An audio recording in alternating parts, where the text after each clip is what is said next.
आज हम पढ़ेंगे उपसर्ग के बारे में। हिंदी भाषा में शब्दों की रचना कई प्रकार से की जाती है।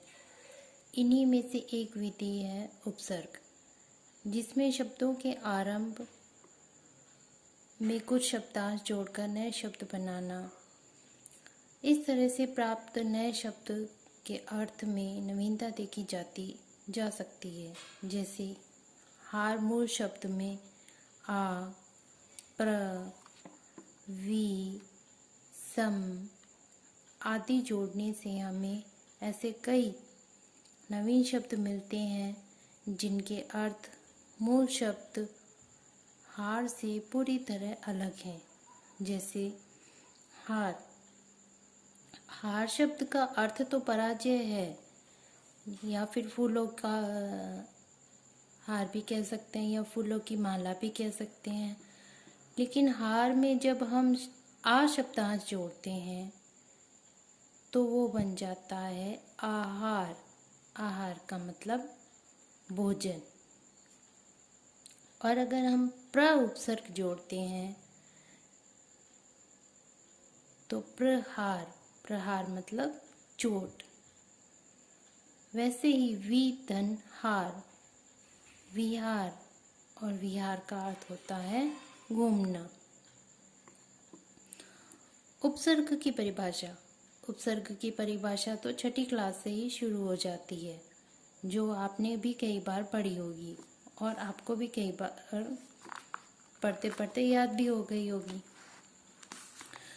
वे शब्दांश जो किसी मूल शब्द के आगे आरंभ में जुड़कर उसके अर्थ में परिवर्तन या विशेषता ला देते हैं, उन्हें उपसर्ग कहते हैं। जैसे परा, धन, जय, पराजय। सम, धन, मोहन, सम्मोहन। आधन, गमन, आगमन। कुधन, पात्र, कुपात्र। उपसर्ग के प्रकार। उपसर्ग के प्रकार हमें 3 प्रकार के मिलते हैं: संस्कृत के उपसर्ग, हिंदी के उपसर्ग और विदेशी भाषा के उपसर्ग। तो हम सबसे पहले संस्कृत के उपसर्ग की बात करते हैं। इन्हें तत्सम उपसर्ग कहा जाता है। ये हमें सबसे मोस्ट इम्पोर्टेंट बात ये है याद रखने की कि इन्हें तत्सम उपसर्ग कहा जाता है। ये उपसर्ग प्राय उन शब्दों के साथ जुड़ते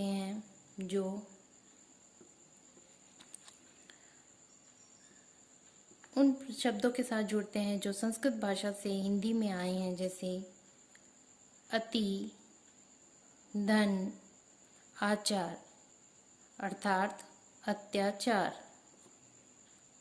दुर, धन, लबन, दुर्लभ। संस्कृत उपसर्गों से बने कुछ और शब्द देखते हैं।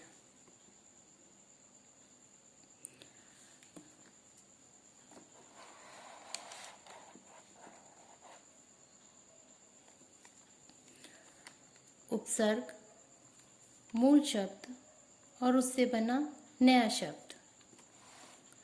अ उपसर्ग का अर्थ होता है नहीं या अभाव। मूल शब्द है हमारे पास सत्य। इसका मतलब हुआ अधन, सत्य, असत्य। इसका मतलब आप समझ गए होंगे कि जब हम नहीं या अभाव जोड़ेंगे तो ये इसका अर्थ बिल्कुल उल्टा कर देगा। अंतर। अंतर का अर्थ होता है भीतर, अंदर। मन। अंतर्मन, मनुष्य का शरीर का अंदर का मन, अंतर्मन। अति। अति का मतलब होता है बहुत। इसका अर्थ है, अति उपसर्ग का अर्थ है बहुत। और आचार, अत्याचार। अध का अर्थ है नीचे। पतन, अधपतन। अनु, अनु का अर्थ है पीछे। शासन, अनुशासन। अप, बुरा, इसका मूल शब्द है यश, और हम जब अप धन जोड़ेंगे तो अप धन यश, अपयश। अभी, अभी का अर्थ है सामने। वादन, अभिवादन। अब का अर्थ है बुरा।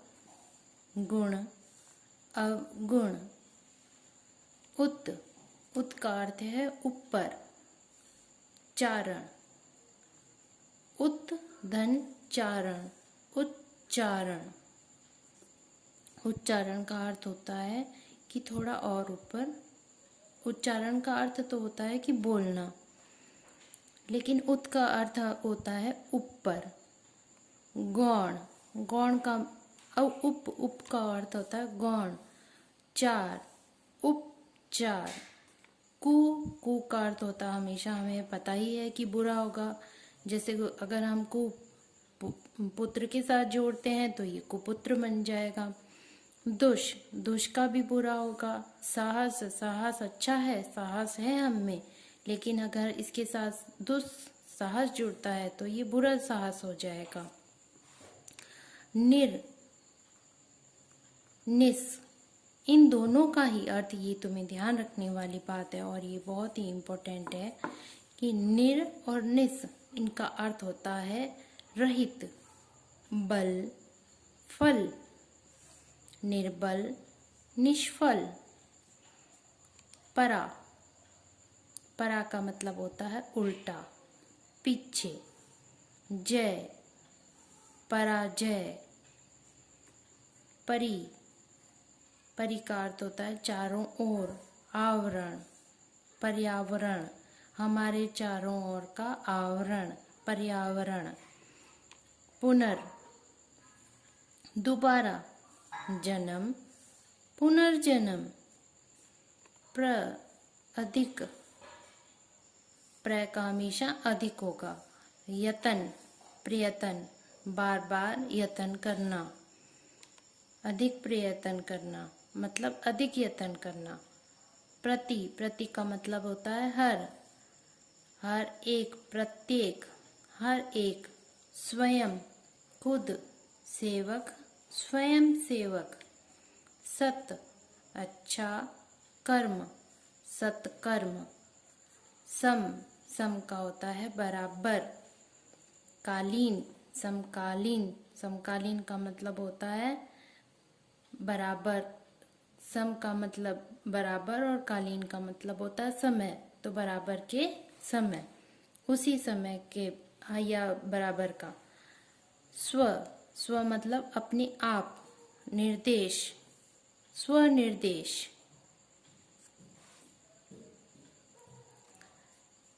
अब संस्कृत के इतनी देर हमने पढ़े, अब हम पढ़ेंगे हिंदी के उपसर्ग। हिंदी के उपसर्ग, इन्हें तद्भव उपसर्ग कहा जाता है। हमने पढ़ा था संस्कृत को हम क्या कहेंगे, संस्कृत के हम कहेंगे तत्सम, और यही हम हिंदी के तद्भव कहेंगे। तद्भव उपसर्ग कहा जाता है, प्रयोग हिंदी के शब्दों के साथ किया गया है। उपसर्ग है, मूल शब्द है और उससे जुड़ा नवीन शब्द है। अन का मतलब है अभाव। पढ़, अन जोड़ दिया पढ़ के साथ तो अनपढ़ हो गया, अगर पढ़ेंगे नहीं तो अनपढ़ रहेंगे। अथ का मतलब आधा और खिला, अध खिला। उन का मतलब कम। 3, 29 मतलब 1 कम 30। कुबुरा, पात्र, कुपात्र। 4 चौराहा।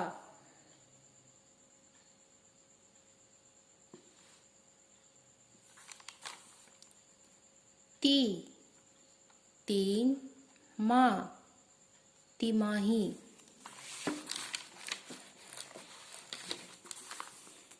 नी बिना, डर निडर, बिना डर के। भर पेट, भर धन पेट, भर पेट, भरा हुआ पेट। दुर, दुर मतलब बुरा। काल, दुकाल, बुरा काल, बुरा समय। बिना, बिना मतलब बिना। देखा, बिना देखा या बिन देखा। अब हम पढ़ेंगे विदेशी उपसर्ग। इन उपसर्गों का प्रयोग विदेशी भाषा के शब्दों में होता है। उर्दू, फारसी, अरबी, अंग्रेजी भाषा के उपसर्ग इसी श्रेणी में आते हैं। अब हमें ये याद रखना है कि जब भी हमें विदेशी भाषा के उपसर्ग दिखेंगे तो विदेशी उपसर्गों की श्रेणी में जाएंगे। उपसर्ग अर्थ उदाहरण। एन सही, एन वक्त, एन मौका। गैर अर्थ होता है रहित, गैर हाजिर, गैर जिम्मेदार, गैर सरकारी। खुश उत्तम, खुश नसीब, खुश किस्मत, खुश मिजाज। दर में, दरअसल, दर बदर, दरकिनार। बे अभाव, बेलगाम, बेशर्म, बेइज्जत। ला, ला का अर्थ होता है अभाव। सर, सर का अर्थ होता है मुख्य। सरताज, सरहद, सरपंच, पंचों का पंच, सरपंच।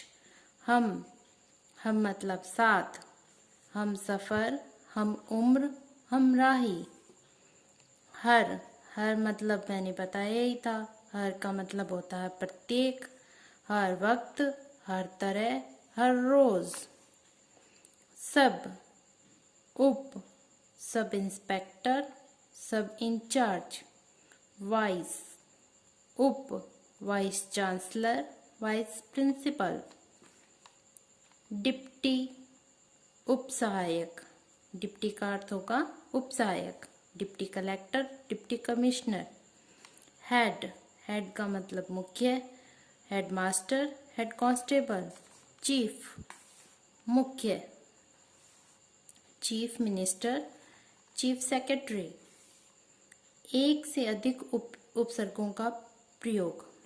अब यहाँ थोड़ा सा हमें ध्यान देना पड़ेगा।